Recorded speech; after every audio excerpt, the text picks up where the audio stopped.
Welcome all my lovely students नूतन भाव प्रकाशित इंग्राजी बही जार नाम हूँ जस्मिन जार यूनिट 1 द्वितीय टॉपिक थिला ए कंक्रीट एग्जांपल गोटे पोएम थिला ए कंक्रीट एग्जांपल से विषय रे आमे भल भाव रे डिस्कशन करथिले किपरि मिसेस जोन कर गोटे यूनिक गार्डन रही जहाँ कि स्टोन रे तैयारी एवं राइटर थरे सेई गार्डन को बुलिबा को जाइथिले एवं किपरि भावे ताहा यूनिक थिला ताहा एथरे वर्णना करा जायछि ऑलरेडी आमे एहार ओडिया मीनिंग भल भाव रे डिस्कशन करि सारिछे आज ए वीडियो रे आर क्वेश्चन आंसर डिस्कशन करबा तबे देरी करबानी आसो आज रो वीडियो स्टार्ट करबा आई complete the following summary with exact words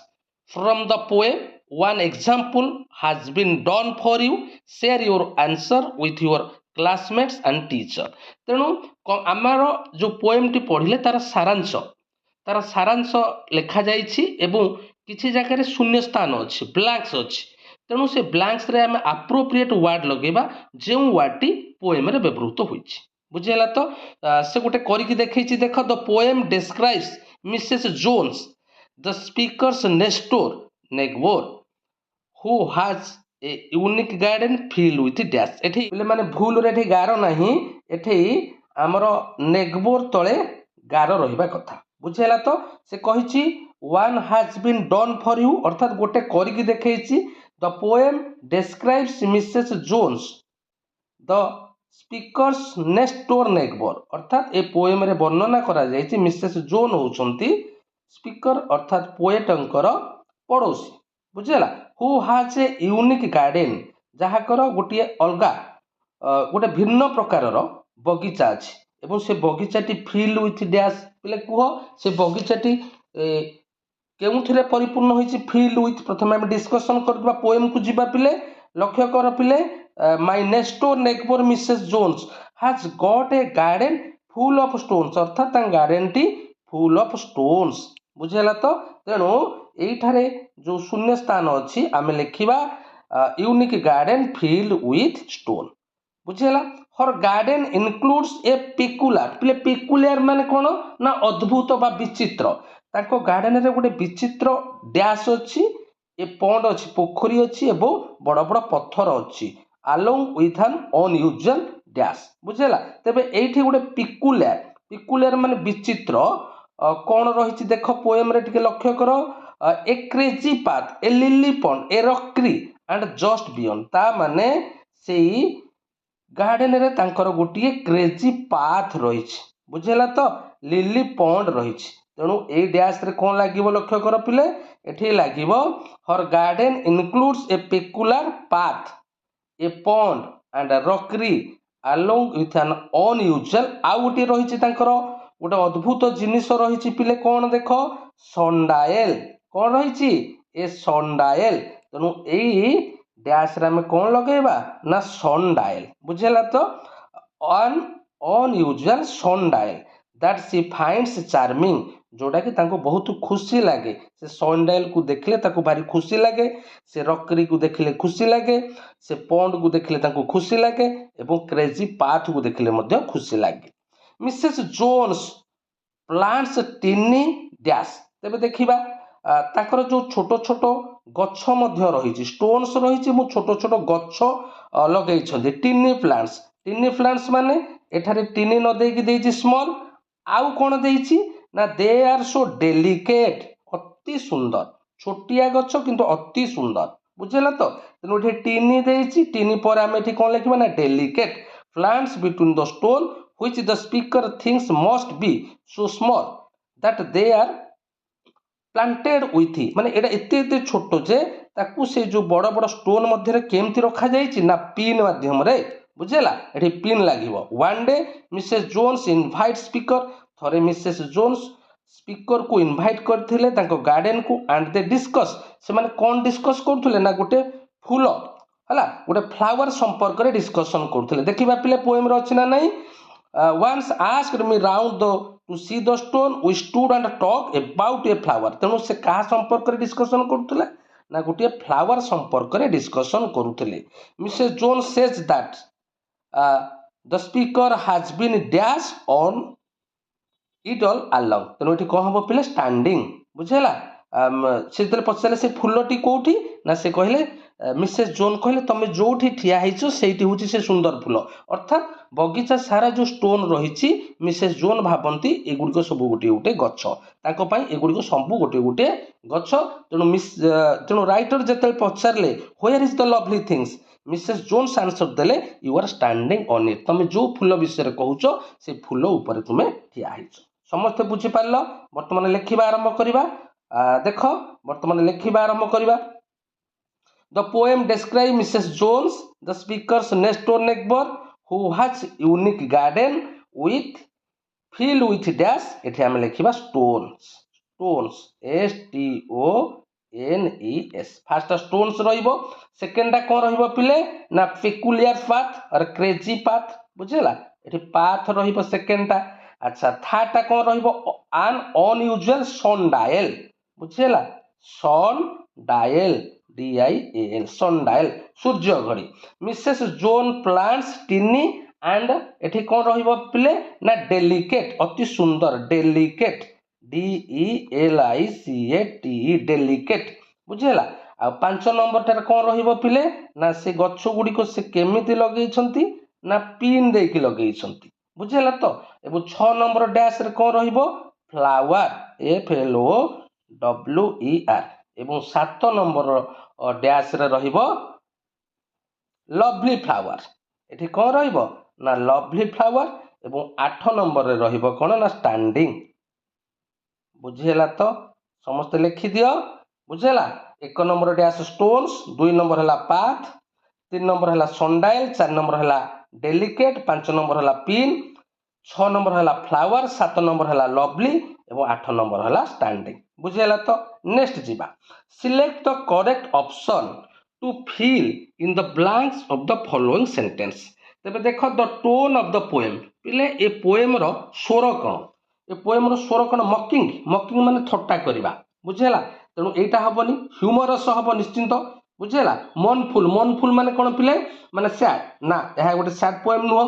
अमुजिंग बहुत क्यूरियोसिटी रछि बहुत मजा लागिबो ए पोएम मजा अछि तेणु एटा अमेजिंग हबो एवं लाइट हार्टेड हबो टोन ऑफ द पोएम बुझेला टोन ऑफ द पोएम हबो ह्यूमरस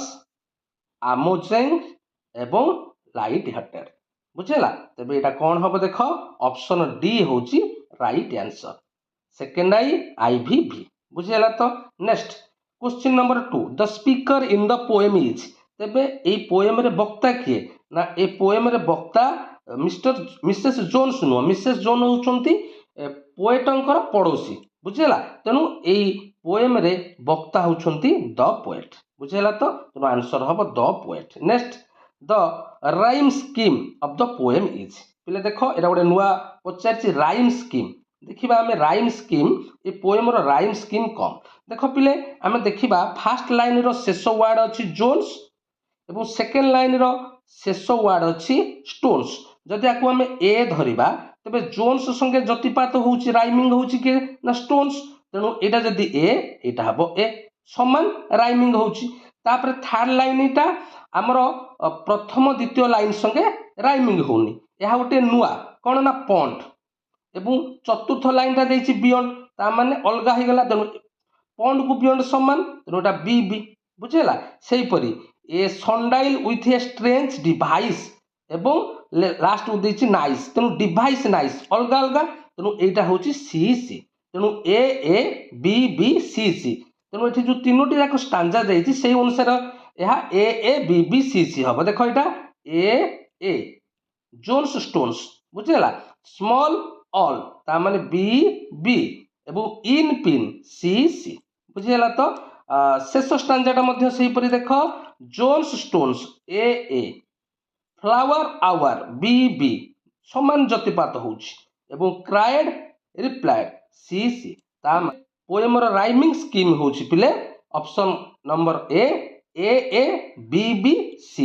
बुझी पाइल तो तेणु एठी राइट आंसर हबो option A B C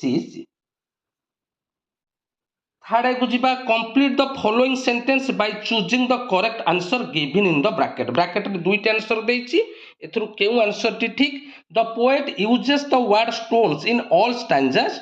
in order to emphasize her dash तेबे प्रत्येक स्टैंजा रे पोएट स्टोन्स यूज करछन्ती तेबे काहा को एम्फासाइज करिया को कहछन्ती ना फर्स्ट ऑप्शन देछि कोन obsession with a lovely garden obsession माने संस्कार बद्धता बुझेला गोटे स्टोनी ए गार्डन रो संस्कार बद्धता विषय एम्फासिस देइछन्ती ना pride in the gardening skill अर्थात मिसेस जोन गर्वित गोटे यूनिक गार्डनिंग स्किल से डेवलप करिछन्ती बुझेला ता माने एथिरे हमें देखिछे एटा गोटे unique gardening skill Mrs Jones देखेबा को चाहिछन्ती तेनु एठी option pride in gardening skill होची राइट आंसर बुझेला तो next question 2 the poet uses imaginary to describe the picture of the garden that help readers तबे एठी गोटे इमेजिनरी डिस्क्राइब करा जायछि जा फलर कि रीडर देखिला माने बा सुनिला माने ता सम्मुख भाबर गोटे पिक्चर आसी भरी बुझेला ना ता माने एहार अर्थ कोन ना understand the Mrs Jones love for plant माने मिसेस जोनकर गछ प्रति भल पाइबा एठी दर्शा जायछि ना visualize the gardener's peculiar nature अर्थात पिकुलियर माने कोन ना अद्भुत बा विचित्र गोटे विचित्र गार्डनर वर्णना बुझेला विजुअलाइज करा जायछि बा चित्रित करा जायछि तेनु एटा आंसर हबो विजुअलाइज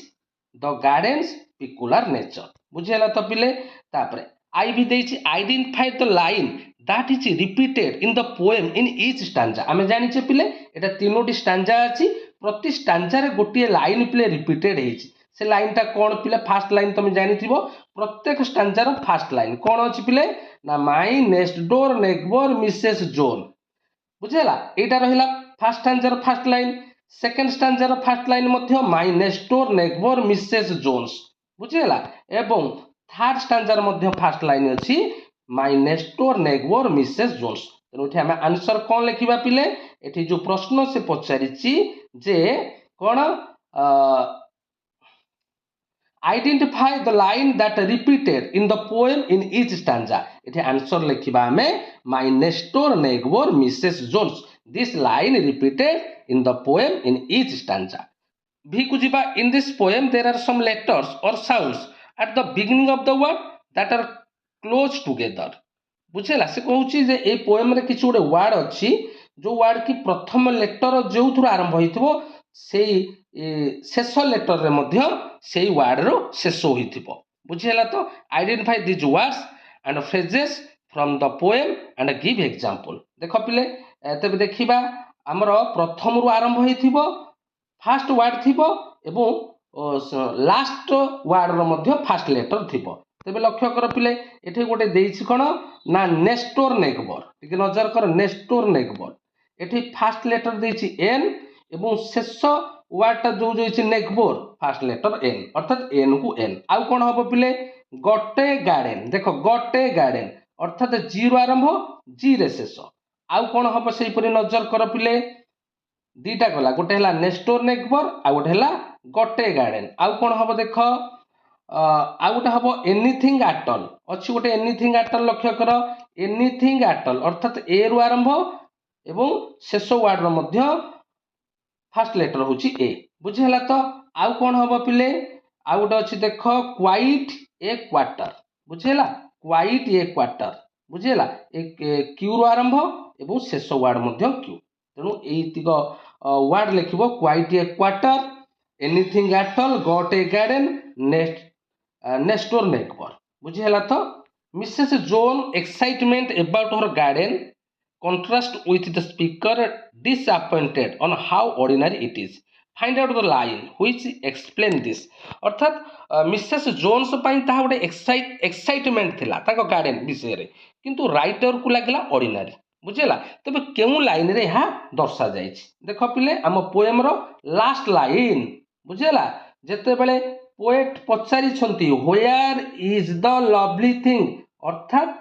तांकर सुंदरता से गार्डन रो सुंदरता तांको देखा जाऊ नाही से जो सुंदर फूल विषय आलोचना करथिले से सुंदर फूलटा कोठी पचाउछंती where is this lovely thing and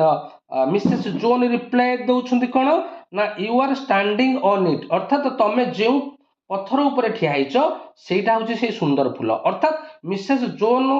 कल्पना करुछंती दे तांको गार्डन रे जिते सब पत्थर पड़ची सब गोटे गोटे फ्लावर सब गोटे गोटे प्लांट बुझेला तो तेणु ए लाइन टा लिखिबा where is this lovely thing you are standing on it बुझेला तो तेणु एथिरे जो प्रश्न देइथिला जे मिसेस जोन पाई ताहा एक्साइटमेंट थिला किंतु स्पीकर पाई डिसअपॉइंटमेंट थिला से लाइन टा कोन बुझेला तो तब नेक्स्ट जीवा भी double I complete the following sentences with appropriate words given in the bracket बुझेला the word concrete refers to dash ना इठी general ना specific बुझेला इठी आंसर हबो specific इठी specific हबो the title has a symbolic meaning as the poem provides a clear or a concrete example of a Mrs. Jones dash gardening habit ना peculiar अर्थात विचित्र बुझेला गोटे अद्भुत गार्डनिंग हैबिट्स विषय रे एथे वर्णना करा जायछि तेनु एथे आंसर हबो पेकुलियर तापर देखिबा गोटे हमर पोएम रो गोटे स्टांजा देछि my next door neighbour Mrs Jone मोर पड़ोसी होउछन्ती Mrs Jone has got a garden full of stone ताकर गोटे गार्डन अछि एबो से garden full of stones a crazy path अर्थात गोटे अंका बंका रास्ता अछि गोटे लिली पॉन्ड अछि एबो पत्थर रहिछि जस्ट बियॉन्ड ताहारी पाकर गोटे सनडाइल अछि ए स्ट्रेंज डिवाइस गोटे अद्भुत device which Mrs. Jones thinks rather nice जहा कि मिसेस जोन को बहुत भलो लागुछि बुझेला ए स्टांजा रो किछि प्रश्न पचारिछि आई देछि कोन what do you think about Mrs Jones taste in gardening from the description of her garden being full of stones अर्थात मिसेस जोन कर जो गार्डन रो प्रकृति देखिकी ताकर जो नेचर देखिकी फुल ऑफ स्टोन्स देखुछ एथु तमे तांको विषय कोन जानुछ बुझेला यार उत्तर पिले कौन लिखिबा देखो आंसर हमर लिखिबा it can be inferred that Mrs Jones like unique and creative gardening बुझेला एथुर हमर जणा पडुची मिसेस जोन कर गोटे यूनिक अलगा एवं ताकर क्रिएटिव गार्डनिंग रहिछि समस्त बुझी पारलो तो question number 2 identify whether the following statement is true और फॉल्स तबे गोटे सेंटेंस देछि ए सेंटेंस टा ट्रू ना फॉल्स लिखिबा the garden serves as a means to reveal more about Mrs Jones herself अर्थात ए गार्डन रु मिसेस जोन को विषय रे बहुत किछि जानिबा को मिलुछि जेहेतु तांकर यूनिक स्टाइल यह जानिबा को मिलुछि तनु पिले ए सेंटेंस टा कोन पिले ना ट्रू हबो तनु उठी टी लिखि दबो बुझियला तो next question number 3 I what do mean by crazy path पिले ए पोएम रे गोटे क्रेजी पाथ देछि क्रेजी पाथ माने कोन that line is not straight बुझियला तो तेनु crazy path means a path that is not straight and it is made of stones and looks different बुझियला तो तेनु तार आंसर लिखिबो पिले देखो तबे तार आंसर कोन लिखिबा पिले लक्ष्य करो ना crazy path means a path that is not straight बुझियला that is not straight and it is made of stones and looks different बुझेला तो and looks different आउ थरे कहि दोछि crazy path means a path that is not straight and it is made of stones and looks different number IV what does the sundial with a strange device suggest about Mrs. Jones personality ए जो strange device अछि sundial सूर्य घड़ी एहा Mrs Jone कर personality संपर्क रे कोन सूचना दोछि option A she has a fascination with unusual items option B she prefers traditional garden decoration माने पारंपरिक पद्धति माध्यम रे से गार्डनिंग करिसंती सीटा होची she is uninterested in her gardening appearance से तांकर गार्डनिंग प्रति अनइंटरेस्टेड अछंती she likes modern and expensive item से बहुत मॉडर्न एवं मूल्यवान जिनस रखिसंती ना एटा हबनी पिले ऑप्शन बी सी डी हबो नाही एथुर केउ ऑप्शन टी ठीक हबो ना she has a fascination with unusual item साधारण जिनस पत्थर एवं सनडाइल लिली पॉन्ड साधारण जिनस को नेकी से गार्डन तयारी करछंती तो option A is the appropriate answer she has a fascination with unusual item समस्त को अनेक अनेक धन्यवाद thanks to all next part रे नेक्स्ट क्वेश्चन कोन अछि डिस्कशन करिबा।